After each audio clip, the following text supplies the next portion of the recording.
de 2020, eu tenho toda semana quem falou e o que falou. Então a gente já virou aí, né? Aí Violante, aí eu procuro o nome de Violante na relaçãozinha, sabe? Violante, não tá. Aí vou de novo, Violante, não tá. Então agora vamos marcar uma data, né? Mas eu já apareci assim, só um pouquinho, não foi? Ela cantou e encantou aqui com o Goiano. E pronto, depois disso não quero mais saber da gente. Goiano, que fim levou o Goiano, rapaz? Hein? Que fim levou o Goiano?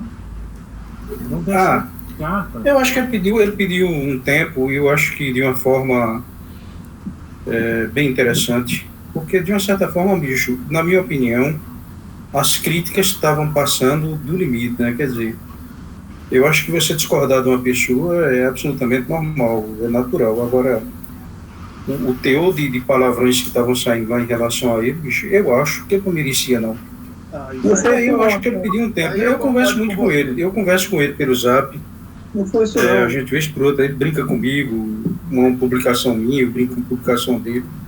Não foi isso, eu acho que ele pediu um tempo. Não foi isso, não, mas eu não tenho essa autorização também para falar o que foi. Então, não foi bem assim, não. Também. Mas não foi só isso, não. Não, mas deve ter outras coisas e tal, mas... A gente é adulto, a gente pode perfeitamente discordar respeitosamente das pessoas, não é? Não precisa apelar para... Geralmente eu converso com ele por Zap, sabe? A gente troca umas mensagens, brinca de uma certa forma e tal, mas eu também não toco no assunto, não. Eu acho que as pessoas são livres, independentes, né? Todas as pessoas, todo mundo aqui é adulto, entendeu? Então, respeita, bicho. Eu quero fazer um negócio e, poxa, bicho, é o seu poder de decisão, né? É o seu livre-arbítrio e tal, então tem que respeitar. Em relação a Goiânia, Maurício, não sei se vocês concordam comigo. Uma coisa é depois que a gente passa a conviver com ele, como a gente passou aqui no Cabaré, que a gente sabe o gentleman que ele é, a pessoa boníssima, a figura engraçada, que muito do que ele faz, do que ele escreve com a verve poderosa dele, é de palhaçada. Mas antes do Caba saber disso, meu amigo, tem texto dele do eu mesmo Caba fiz muitas puto. críticas, bicho. Rapaz, eu fiz muitas críticas mesmo. Agora, eu usava um tom moderado, bicho. Nunca usei uma expressão, sabe? Como o pessoal mandava, falava, não sei o que, mas ele respondia, brincando e tal. Goiano é um cara de uma gentileza sem isso. Acho que a gente tem que... Então, assim, é um cara que eu acho que tem que ter aquela questão de equilíbrio, né? Pô, você defende uma coisa, ele defende outra, eu acho que isso é um ponto bom, um ponto de equilíbrio. É como ele disse várias vezes, vocês fizeram uma discussão bacana, é uma defesa de ideia. Mas, de repente, o cara come, o cara... deixa, eu acho que ele volta. Eu acho que ele tá dando um tempo e tal. Eventualmente ele volta aí, porque a amizade que ele tem com o Beto também é muito antiga. Muito antiga mesmo, né? Então... Ô Maurício, você tá no JBF tem quanto tempo aí? Eu acho que faz uns 4 ou 5 anos já. Né? Eu comecei, inclusive, criticando uma postagem de Goiânia, né? Na verdade, assim, tinha um cabirense que tinha uma coluna aqui que era fazer versos, João Odenei. E aí ele mandou para mim, né? Olha, eu tenho um JBF, não sei o que, um blog lá do Beto e tal. Aí disse, quando eu puder eu olho. Aí eu entrei um dia, mas assim, olhei e tal, achei engraçado algumas coisas, mas aula, fundação, sabe, projeto, viagem, era muito complicado. Aí eu passei a ver um pouco mais, e aí foi quando eu vi lá as postagens de Goiânia e eu fiz um comentário, né? Eu me lembro até do comentário, era tapando o sol para a peneira, foi fazendo uma crítica ao que ele tinha escrito. E aí fiz outra, fui fazendo outra, até quando foi um dia, conversa bem com o Berto, aí ele chegou e disse, rapaz, pega uma foto tua aí, arruma uma aí com a coluna e escreve um texto aqui pra gente, não sei o que tal. Tá bom. Aí faz uns 5 anos mais ou menos. Tem gente aqui bem mais antiga, né? O Maurino, por exemplo. Eu faz 9 anos que eu... Pois é. JBF desde 2011. Pois é. Foi 2012. O Rodrigo, né? Pois é, Maurino e Violante são mais ou menos da minha época. Eu entrei em 2014. Foi 2012.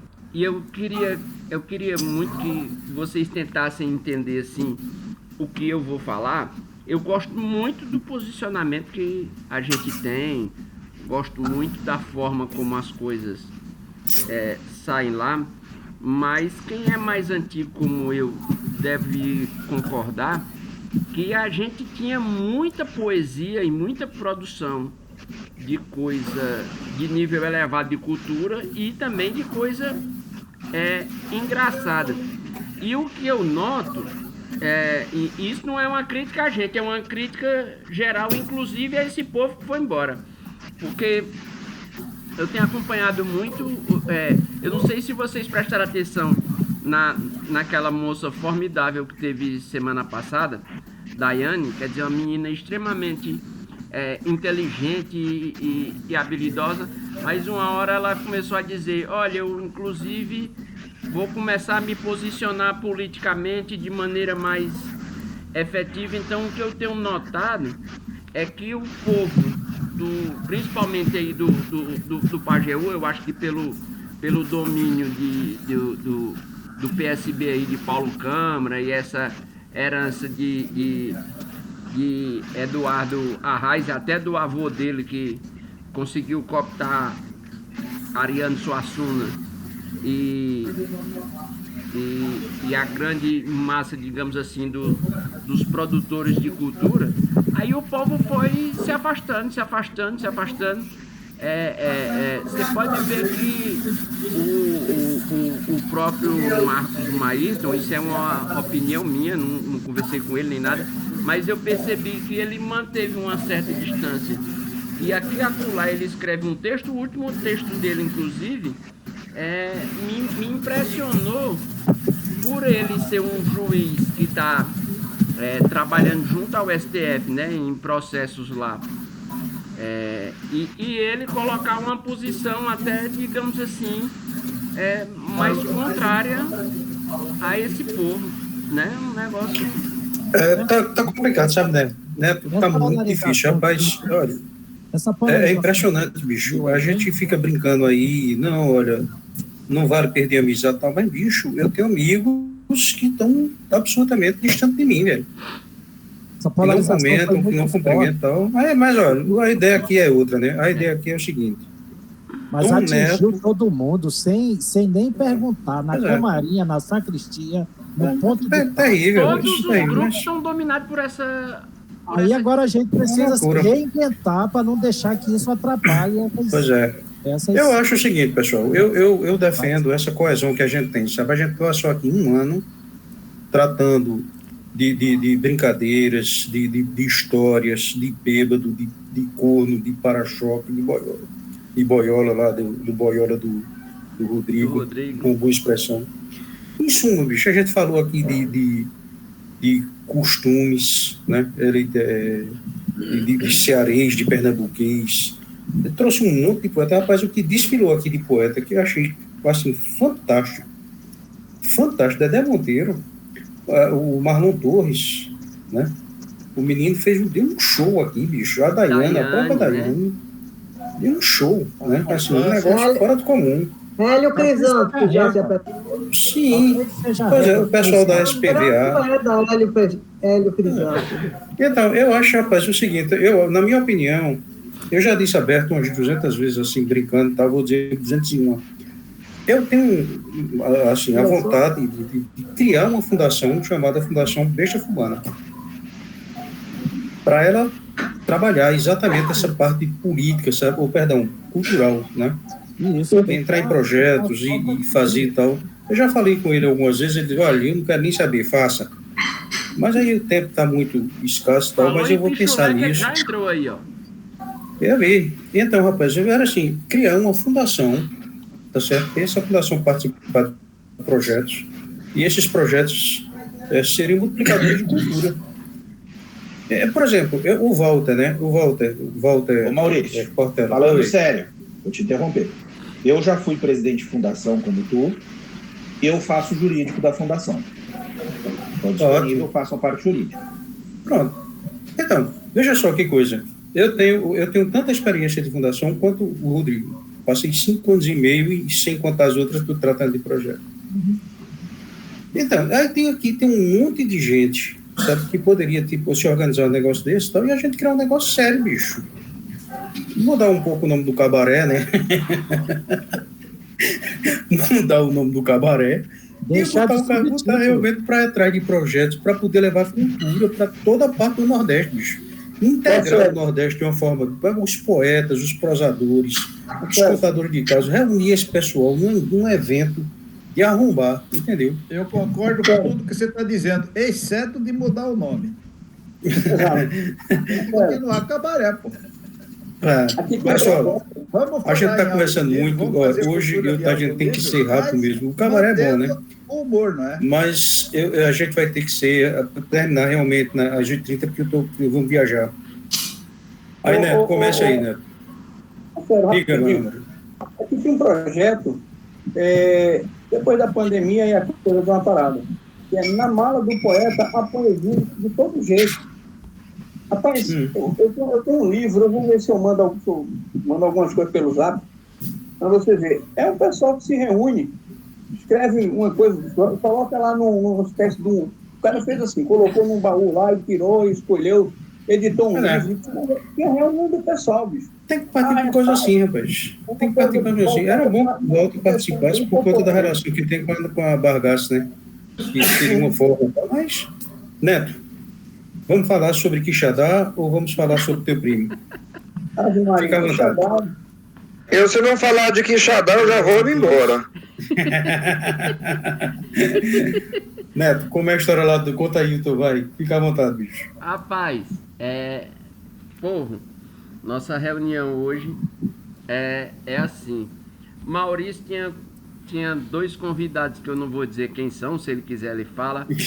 Um deles, uma figuraça famoso no Instagram, um bolsonarista ferrenho, apesar de ser assumidamente, descaradamente homossexual, para dizer que o Bolsonaro não é homofóbico. O Bolsonaro mandou, inclusive, parabéns pelo aniversário dele, que foi ontem. Ontem esse cara faria 50 anos e estaria hoje aqui no cabaré, e em virtude das comemorações dele, talvez ele esteja revendo os anais desses 50 anos e esteja com muito sentido, e aí ele não pôde estar aqui hoje no cabaré. Então Maurício chegou para mim e disse: macho, tu que é o mais desocupado. Boa noite, Terezinha. Boa noite. Tu que é o mais desocupado, é meu parecer. Maurino. Pega o livro do teu primo aí, da história dos teus parentes, e conta umas histórias aí pra gente. Então, hoje foi um dia atarefadíssimo, que o Anthony foi embora hoje cedo, mas o livro, esse livro aqui, ele é muito parecido, chama Retalhos do Sertão, né? É de um primo meu chamado Elvésio Feitosa. Elvésio é um cara que eu quero trazer ele aqui pro cabaré, mas ele, apesar de ser extremamente inteligente e decorar as coisas, ele é um cara que fala baixo e é muito tímido. Então é um contraste. Ele é um cara, ó, pra vocês terem uma ideia, ele é um cara que ele terminou o 2º grau fazendo supletivo, e na primeira vez que fez vestibular para medicina já passou na Universidade Federal, na década de 70. Então, aí fez medicina, foi para São Paulo, no tempo que o povo fazia tese ainda datilografada. Maurício deve saber o que é isso. O cabo escreveu uma tese uma dissertação de mestrado datilografando, rasgando páginas, vento misturando páginas. Você Berto também fez isso em livro, né, Berto? É uma escreveu A Besta Fubana desse jeito, né? Dos infernos. Então, Elvésio... Escrevi A Besta Fubana à mão, manuscrito. Elvésio é um vencedor, é ginecologista, hoje é presidente do Conselho Regional de Medicina daqui.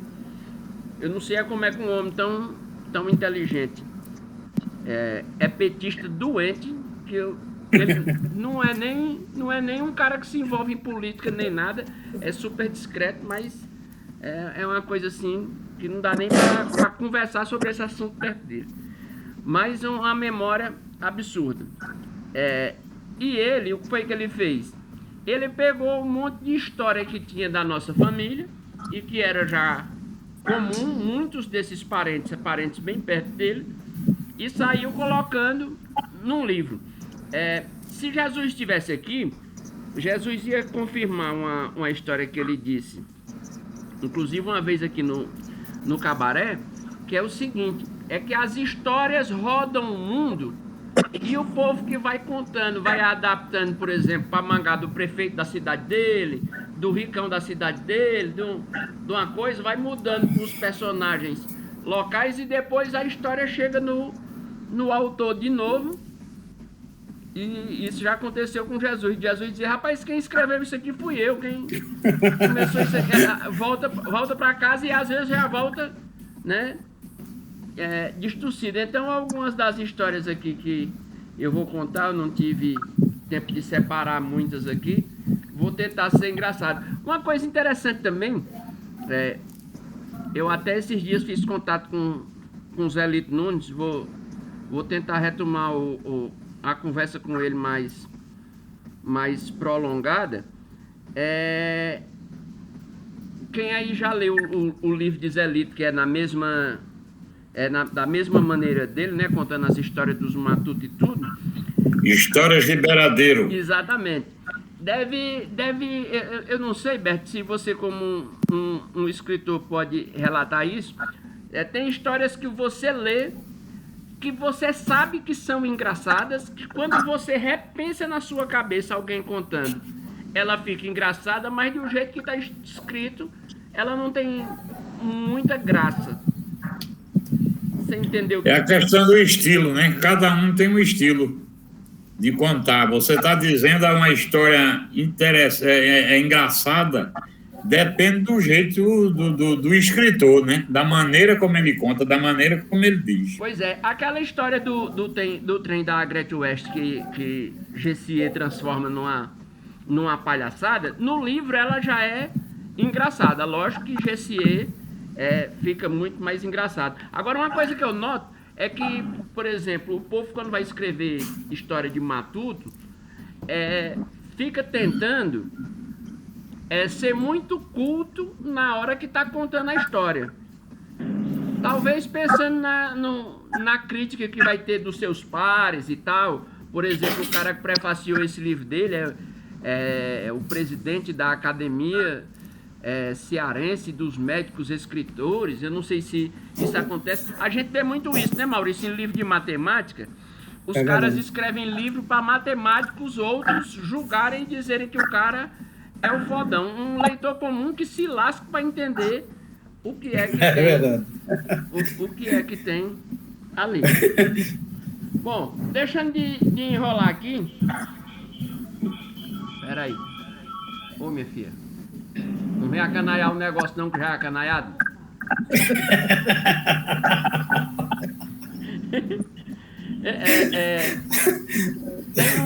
Teve um padre na nossa família. Ele nasceu, inclusive, eu nasci no mesmo dia que ele, dia 29 de maio. Só que ele nasceu em 1847. 125 é tua encarnação dele, né? E esse padre era um padre muito espirituoso, chamado Padre Máximo Feitosa.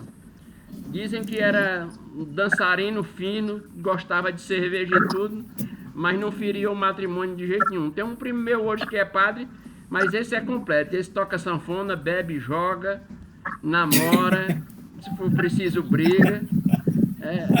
Os padres da minha família são meio completos. Esse padre Máximo Feitosa Os padres daquele tempo gostavam de mulher, embucho d'água. Hoje em dia os padres gostam mais de macho. Pois é.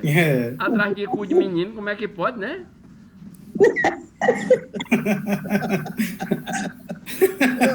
Tá deixando a Terezinha.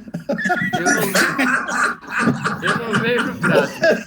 Então. Pensando na minha profissão de economia. Esse padre, rapaz, ele era muito espirituoso e era um padre disposto. Lá naquela cidade que o Maurício já falou aí, que eu já coloquei alguns vídeos, o Cocuci, que hoje é uma cidade fantasma, um lugarejo fantasma, já foi cidade e regrediu hoje a um sítio abandonado. Ele padre lá na festa da padroeira no dia 8 de dezembro, Nossa Senhora da Conceição, arrecadou um dinheiro danado, aí vinha viajando na estrada sozinho, montado num burro, e aí um cara, sabendo que ele andava só e andava com dinheiro, resolveu esperar ele numa estrada lá no meio do mato. Rapaz, uma hora, quando o padre viu, foi o cabo saiu do mato, agarrou na rédea do burro dele com a faca na mão e disse: seu padre, a ponta dessa tá pedindo uma esmola. Aí ele, bem tranquilo, tinha coragem demais, disse: pois não, meu filho. Aí se virou e meteu a mão no alforje do burro aqui, como se fosse pegar o dinheiro, pegou uma pistola 45, botou na cabeça do cabo e disse: a boca dessa tá dizendo perdoe. Aí o cabo soltou a rédea e ele continuou andando despreocupado na boa. O rei não andava armado, né? Rapaz, esse padre, ele foi deputado estadual pelo menos aí umas 5 ou 6 legislaturas. E tinha um cara lá, um outro deputado lá na Assembleia, que tinha ódio dele, ódio. Tudo que fazia, tudo que ele falava, ofendia o cara, e o cara já ficava em ponto de briga e ele era muito tranquilo. E aí foi um dia lá, eles, como se fosse numa comissão discutindo um assunto e numa mesa grande, e o cara do lado da mesa e ele do outro, e o cara já irritado, acho que irritava até com a voz. E o cabo já irritado com ele, aí o cara virou e disse: olha, essa discussão aqui com esse padre tá muito boba, porque na minha concepção eu não vejo qual é a diferença, qual é a distância de um padre para um jumento. Aí ele foi e disse: pois eu sei qual é a distância. Aí ele disse: pois qual é? A dessa mesa. Tava um sentado de um lado, ele era o padre, né? E o outro. Era o cumprimento da mesa. Arrasou com o cara. Ô, Neto, tu falasse essa coisa da pistola, eu me lembrei de uma história que o juiz, tomando o depoimento no testemunha, perguntou, né? Onde é que o senhor estava quando o acusado efetuou o primeiro disparo? E o senhor estava a 2 passos dele. E quando ele efetuou o segundo, o senhor estava a 2 quilômetros. Já ia no outro mundo, né? Você falou no juiz, eu me lembrei do depoimento lá no Código de Palmares. As 2 mulheres. Um processo de assédio, de estupro, sei lá. Aí o juiz virou para a moça e disse: a senhora que foi arrolada como testemunha? Disse: não, quem levou rola foi ela. Eu não fui arrolada.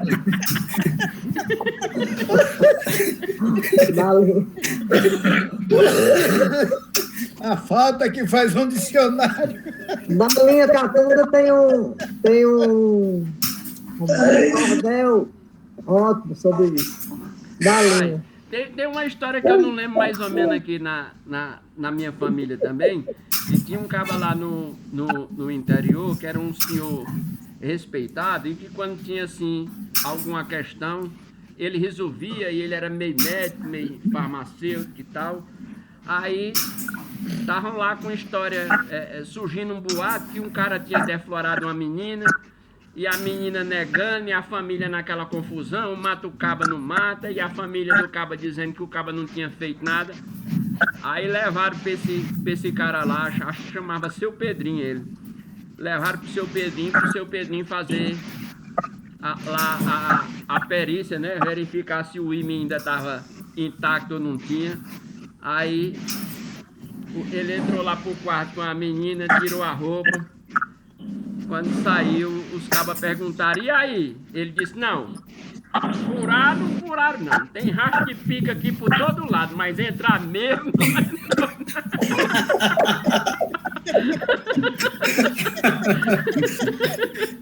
Tem umas cabeçadas aqui ao redor, mas não...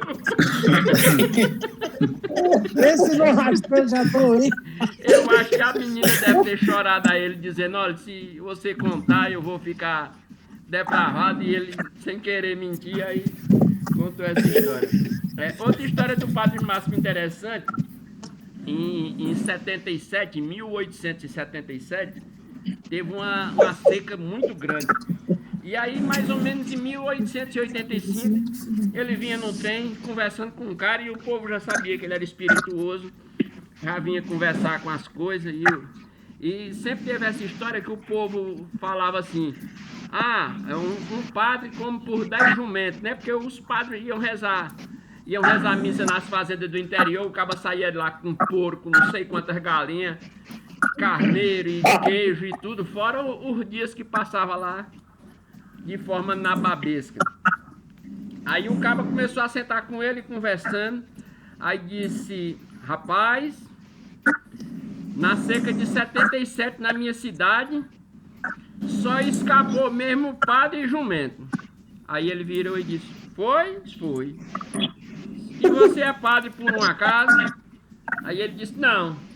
Ele disse, então se você escapou, você é um jumento.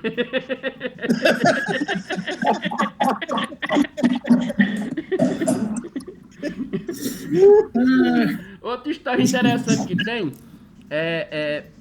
eu não sei se vocês já ouviram falar dos camaradas, tem até um documentário no YouTube, se eu não me engano chama Os Rastejadores.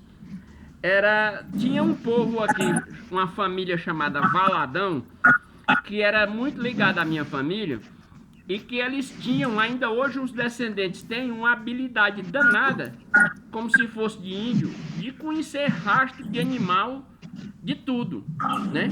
Então, por exemplo, acontecia um crime, aí o povo mandava procurar lá, pedir ao seu Zé Solano Feitosa, que mandasse o Chaga Valadão, que era para ir atrás, criança que se perdia, e esse cara botava atrás, podia subir lajedo, descer lajedo, e esse cara achava tudo.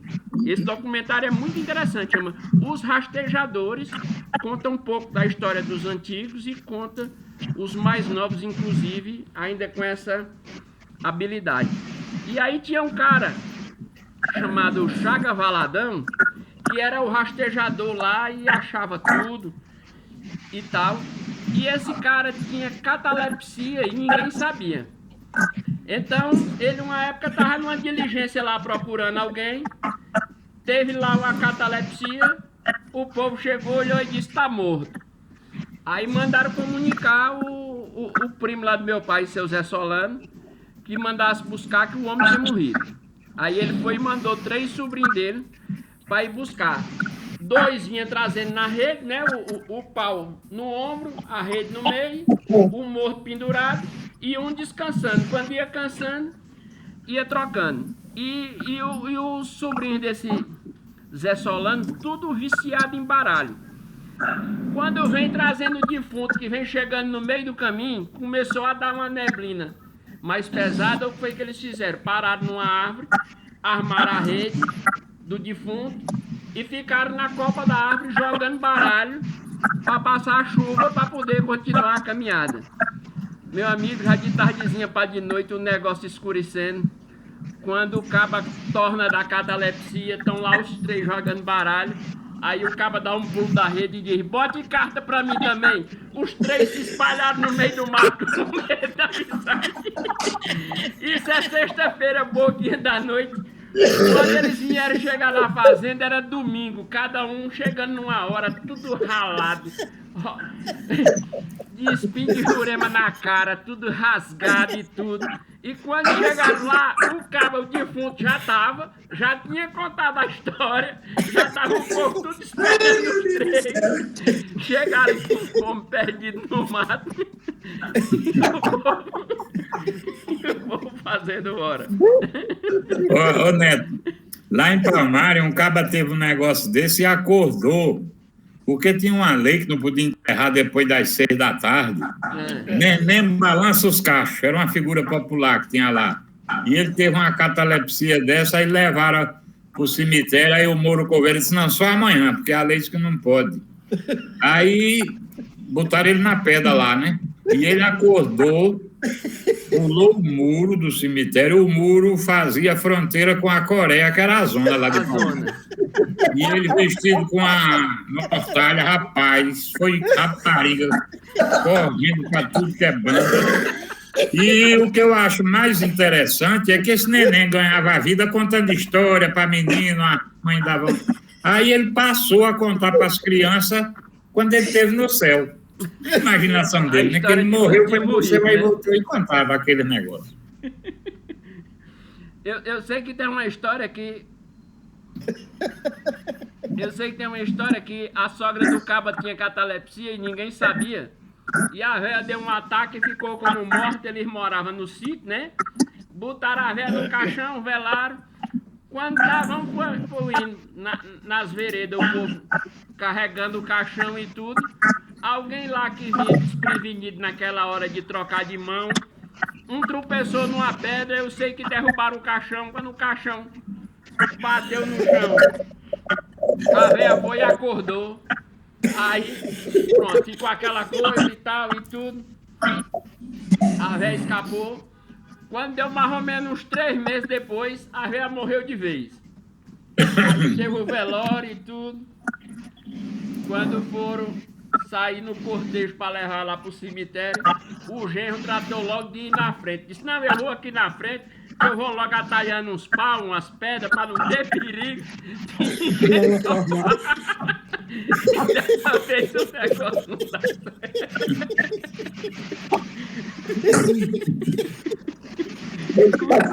Então, isso foi em Quixadá, foi, né? Quixadá, Maurinho, eu vou fazer do mesmo jeito. Eu vou na frente, que é para ninguém topar, não ter perigo. Da véia acordar. Tem uns parentes da minha mãe. Um deles era casado com a tia do meu pai e o outro era casado com a irmã da minha mãe. Chamavam Zé Vital e Assis Vital. Seu Zé Vital era um cara muito tranquilo, assim, um homem muito de bem, pacato. Aliás, os dois eram muito mansos, muito finos. Mas todos os dois gostavam de namoro. O Zé Vital era mais discreto. E aí, casado com a irmã do meu avô. Rapaz, e essa véia era nervosa, andou sabendo de umas histórias que ele tava com história de namoro e ficou acochando o velho pro velho contar se tava namorando, se não tava, se tava namorando, não tava. Aí aqui eu vou parar a história um pouquinho para contar o adendo dela. Lá no interior tinha um senhor chamado Pedrinho da Cajarana. Seu Pedrinho da Cajarana era um homem muito correto. E ele era casado com uma senhora e a mulher teve prolapso de útero. Como o povo fala, o útero desceu, né? Naquele tempo não tinha cirurgia, não tinha nada. E quando isso acontecia, o casal não conseguia mais ter relação porque ficava dolorido demais. O que era o costume? A mulher liberava o marido para arrumar um namoro para poder se aliviar. E seu Pedrinho era um homem muito correto. E a mulher chegou e contou para ele, lá junto com o médico e tudo. E ela disse, não, você pode. Aí ele disse, não senhora, casei com você. Se você não pode, eu também não posso não. E morreu sem ter história de traição, de nada. Então, seu Pedrinho da Cajarana era tido como o homem sério, assim, o melhor marido do mundo. Aí a minha tia-avó arrochando o marido pro marido descobrir namoro e ele negando. Aí teve uma hora que ela virou para ele e disse, olha Zé Vital, você não vai me contar mesmo? não tem problema não. Agora eu só quero lhe dizer uma coisa, viu? O homem que trai a mulher, ele não vai pro céu de jeito nenhum. Aí ele era muito engraçado, ele parou assim e disse: pois esse tal de céu é lugarzinho desocupado, lá só tem seu Pedrinho da Cajara.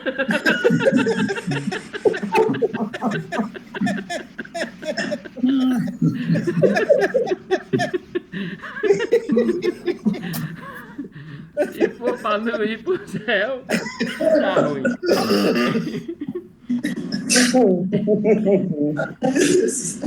Esse Zé Vital era inteligente, mas matuto demais. Comprou um Jeep, rapaz, e não sabia andar no Jeep, e botava o Jeep por cima dos toques e tudo. E aí, sem experiência nenhuma. O Jeep era bom, que era curtinho, né? Andava pra todo canto. Aí, rapaz, ele vinha cruzando com outro Jeep, um sobrinho dele que vinha. O sobrinho de longe viu logo que o Jeep vinha com o pneu furado. Aí deu logo com a mão, Aí seu Zé Vital parou o Jeep, aí o sobrinho parou e disse: meu tio, rapaz, é melhor o senhor trocar o pneu do Jeep tá furado, o pneu dianteiro já tá praticamente só no aro.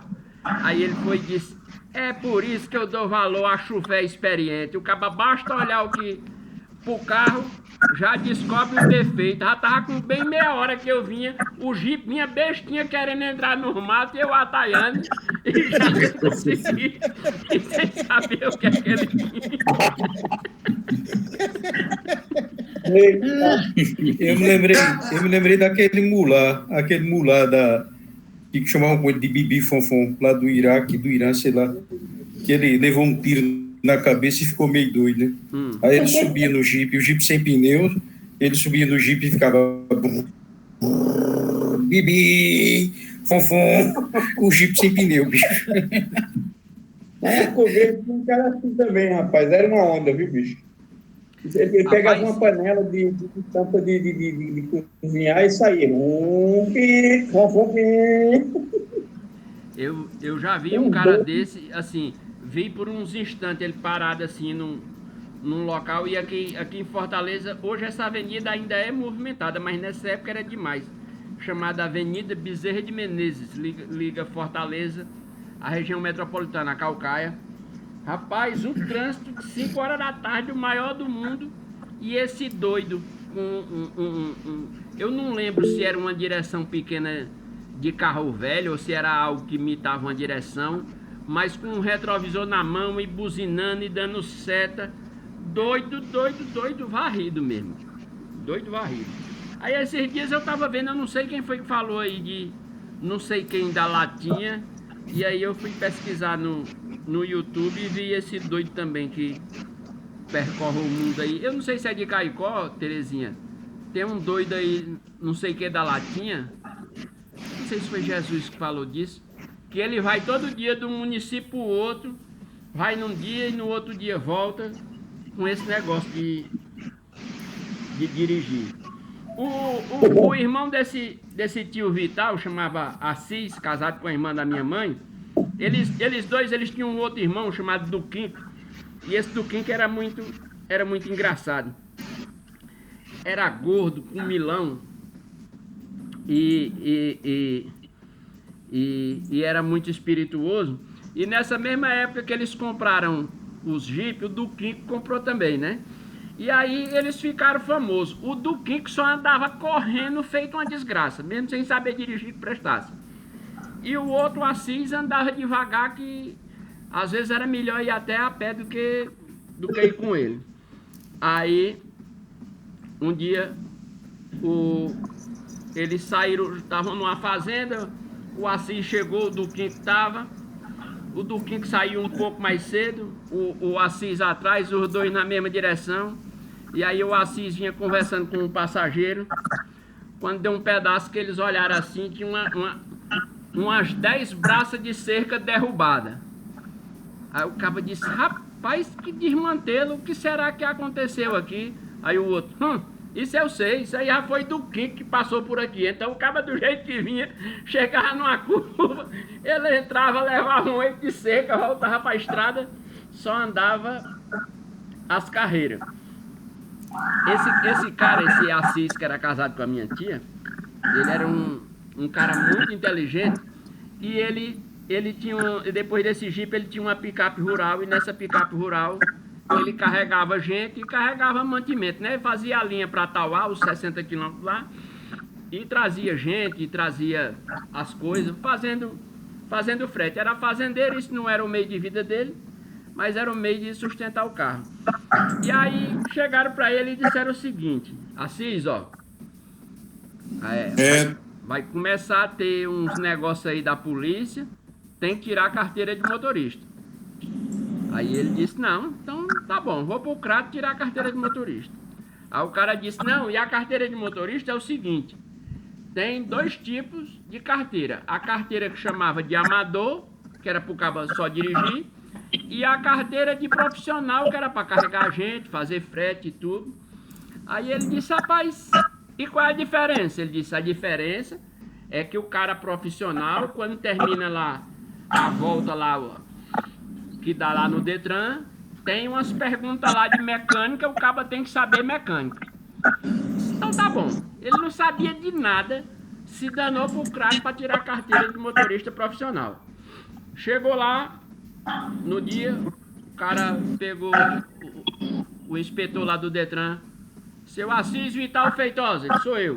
Vamos lá, ver se o senhor tira a carteira de motorista. Vamos começar na de amador. Aí mandava, vira pra cá, vira pra lá, para aqui, faz ladeira, não sei o que. E o velho, ele andava devagarzinho e fez tudo caprichado. Quando terminou, e ele não sabia nada de mecânica. Quando terminou, o cara disse: eu vi aqui que o senhor quer tirar a carteira profissional, né? Certo. Pois vamos aqui pra frente, que agora é a hora da prova de mecânica. Aí abriu o capô do carro, seu Assis do lado. Aí o cabo virou pra ele e disse: seu Assis, me responda, em quantas partes se divide um motor? Aí ele, como se fosse hoje, disse: em 2 notas de 100 e uma de 50. Aí o cabo disse: é um profissional. Aí abaixou o cabo, assinou o documento, já entregou a ele e já mandou ele-se embora.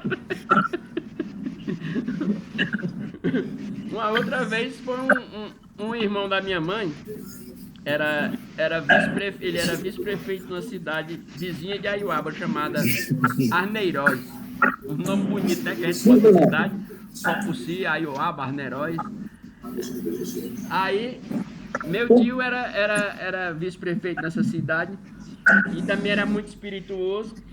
Andava numa C10 e a C10 era o banco inteiriço. Quem andava com revólver botava logo assim no meio do banco, entre a parte do assento e o encosto, enfiado. E aí ele vindo para Fortaleza, acho que chegou, estava vindo por Iguatu, chegou numa cidade chamada Mombaça, tinha muito crime, ainda hoje tem. E aí a polícia parou ele, e aí chegou para ele e pediu os documentos, ele entregou.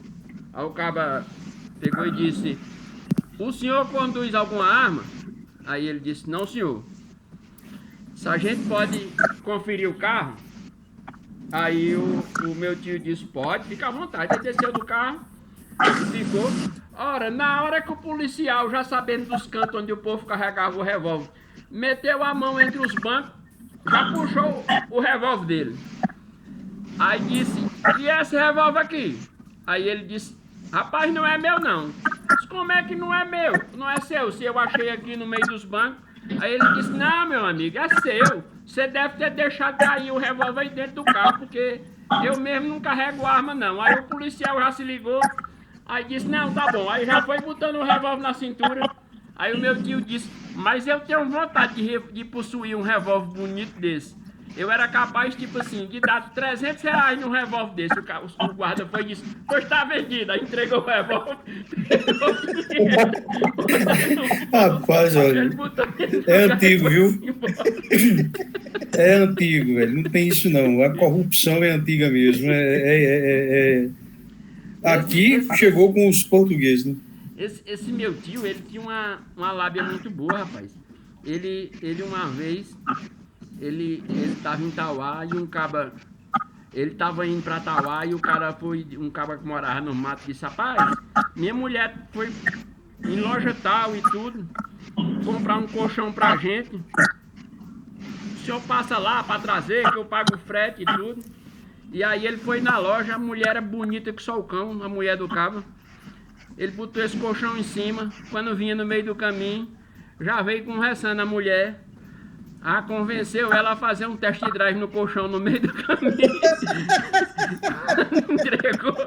entregou a mulher e o colchão testado pro carro. O bicho era fino demais de conversa.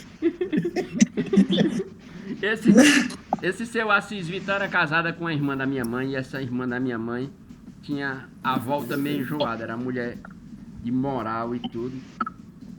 E aí, ele um dia estava no almoço em casa com um padre chamado Padre Aquiles.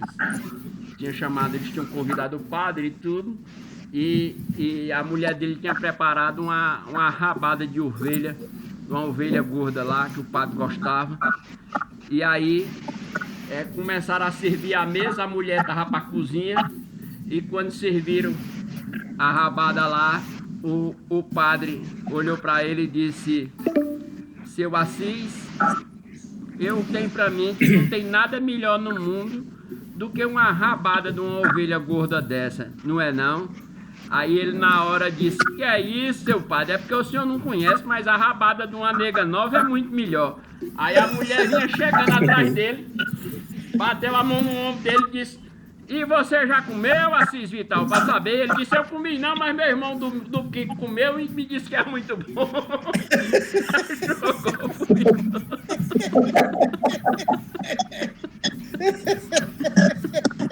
Ó, pessoal, o Google já está dando aviso aqui que vai derrubar a gente, tá? Aí eu vou passar aqui o outro link, né, que a gente tem. Eu vou botar aqui para vocês, não, porque quem quiser continuar... já tá acabando, não dura nem esses 10 minutos. Então não. Pronto. Então pronto. Tá, falta 10 minutos aqui para acabar. Aí o que é que... Neto, sabe o que é que eu acho, bicho? Eu acho que tu devia produzir um livro. Escrever um livro, rapaz, porque primeiro você tem uma verve poética, humorística, bicho, fora do comum, é coisa de cearense mesmo, velho. Ouvir você contar essas histórias é um negócio fora do comum, sabe? Mas eu acho, bicho, que tu tem tanta história da tua família aí, tanta coisa do Major Feitosa, que tu botia, mesmo que não seja uma coisa real, dá realidade aos fatos, faz feito Berto. Berto mentiu tanto que o cabo lá mandou pedir os documentos da revolta não. lá. Rapaz, mentir igual a Berto é difícil, viu? Pensa. Foi mesmo, cara, o professor de literatura da Universidade Federal do Ceará. Escreveu lá para a Biblioteca de Palmares, pedindo os documentos que eu falo que estão guardados lá no meu livro, O Romance da Besta Fulana. E enganar cearense não é coisa fácil, não. Dona Gessiba, você inventa suas coisas, o que é que eu digo? Diga que eu sou bom de mentir, que eu sou atingir a perfeição como criador. Pois é, rapaz. Olha, é assim, né? É fantástico. Eu sou fã das tuas histórias, desde o começo, né? Agora conversa com teu primo, rapaz. Diz aqui que todo mundo é gente boa, entendeu? Para ver se ele aparece aqui e conversa com a gente. A Kellyanne estava, inclusive, me questionando, dizendo: rapaz, por que foi que você não entrou em contato com ele e não chamou ele para contar as histórias? Eu disse: rapaz, para eu explicar o que é esse cabaré para ele, tem que ser pessoalmente, quando a gente encontrar numa reunião de família, eu explicar, mostrar, porque... Ó, ele é meu primo, meu amigo, certo? Quando ele escreveu a dissertação dele de mestrado lá na USP, que naquele tempo era uma coisa fora do comum, ele trouxe uma via autografada para minha mãe, certo? Mas, ó, eu não sei se vocês sabem, mas meu nome é José Moraes Feitosa, não tem nem neto. Uhum. Ele autografou o livro para mim, com uma formalidade, ó. Ao primo e amigo José Moraes Feitosa. Nem o apelido. Então você já é uma fake news, né? Tem um amigo meu que diz que eu sou tão mentiroso que nem meu nome é verdade. Pronto, é isso. O que importa é isso, é a história de Berto. Berto cria as coisas que é ficção, realidade mistura. Você pega a guerrilha de Palmares, puxa vida, eu fiquei em dúvida, bicho. E muitas coisas, mas rapaz, que danada é isso? Então é questão mesmo da criação. O romance da besta fubana não engana, não é só esse cara, não. Ele não engana todo mundo, porque tem essa coisa mítica da besta, que aí você para e diz... Não, mas... Exato, é tirando onda. Não. Mas aí, pessoal, estou falando do meu livro. Aproveitar para vender. Quanto é que vocês querem aí? Olha, Beto, quando eu li, se não fosse a besta... A gente tá acabando, viu? Eu também tinha caído na sua esparrela aí, porque é de arrombar. É de arrombar. A besta é que faz a gente pensar. A besta é tão viva quanto os demais personagens. Presidente Getúlio Vargas aparece no meu livro. Para mim, a besta é tão, como é que se diz, real quanto ele. Metade macho, metade fêmea, 2 carreiras de peito e uma bimba pendurada no meio. A besta, para mim, é igual os autênticos, né? E eu vou lhe dizer uma coisa. Quando eu acreditei na besta, digamos assim, porque o que me fazia saber que aquilo não era verdade era a besta, eu não sabia da história de princesa da Paraíba. Porque se eu soubesse da história de princesa, aí é que eu ia ficar doido. Pois é. Pessoal, lamentavelmente a gente está acabando. Tem 4 minutos. Uma pena. É uma pena. Mas eu vou ter que organizar isso. Agora eu vou ter um pouco mais de tempo. Aí eu vou ver como é que eu organizo isso para a gente demorar um pouco mais. Vou contar uma cocada quebra-queixo que eu comprei hoje à tarde. Eu estava aqui, vocês conversando, eu pensando na cocada. Eu vou comer ela mastigada aqui na frente. Pronto. Eu vou contar mas, pessoal, uma última piada rapidinho, pra gente né? se divertir aí, da gente se despedir. Tinha um bodegueiro lá na cidade de Parambu, chamado Seu Tutu. Seu Tutu, quando o povo fala em Seu Tutu, eu só me lembro de cu trancado lá da roleta de Berna. Da roleta. Por quê? Porque ele era um cara extremamente moleque, mas vivia sisudo, botando moral no povo. Mas era moleque engraçado, mas era só, né, naquela cara, na moral. Sério que só um pouco mijando. Aí Seu Tutu, lá na bodega, atendendo os fregueses e tudo, chegou uma veinha lá, dessas veinhas que masca fumo. Eu não posso nem falar de quem masca fumo, porque eu parei de mascar fumo um dia desse. Mas aí a véia chegou lá, e atrás de um rolo de fumo, aí os fumos que são mais fortes, eles chamam de brejeira. Aí ela chegou e disse, deixa eu provar esse brejeiro aí. Aí ele foi e cortou um pedaço do rolo de fumo pra ela. A véia começou a cortar o pedaço e começou a mascar e virou de costa e danou-se a peidar. E a véia comendo fumo e peidando. Vai ver que essa mulher era prima de Berta. De Berta. Eu acho que Berta tá mascando o fumo dela escondido. E aí Seu Tutu com a cara larga minhas bufas de mão, gente. Conta a história. Seu Tutu morrendo de vontade de se abrir, mas mantendo a moral ali. E a caatinga subindo e tudo. A danada da velhinha virou pra ele. Era o fumo mais forte que ele tinha. A velhinha virou pra ele e disse, rapaz, eu achei esse fumo meio fraco. O senhor não tem outro fumo mais forte, não? Aí Seu Tutu bem sério virou pra ela e disse, não, senhora, o fumo de cagar tá faltando, eu só tenho esse de peidar. Pessoal, 3 minutos, 2 minutos já está aqui. Extraordinário, extraordinário. Na próxima quarta-feira a gente traz o convidado. Ele está voltando por aqui e tal, e a gente, porque infelizmente foi o aniversário do cara. E o segundo que eu chamei, o aniversário é hoje. Aí eu digo, pô, aí não dá. Mas obrigadão, né? Obrigado a todos vocês. Eu vou dizer, viu? Tá caindo, viu? Esse convidado da quarta-feira que vem é imperdível, gente. Boa noite, imperdível, é um sujeito divertido. Então vamos lá. A gente vai esticar o prazo na quarta-feira que vem. Mas, pessoal, um abraço a todos vocês. Tá Boa bom? noite para todos. Obrigadão, né? Tchau. Um abraço, meu povo. Tchau. Bem, Neto. Valeu, Arrasou, Neto. Neto. Valeu, Neto. Parabéns, Neto. Tchau. Parabéns. Boa noite a todos. Boa noite.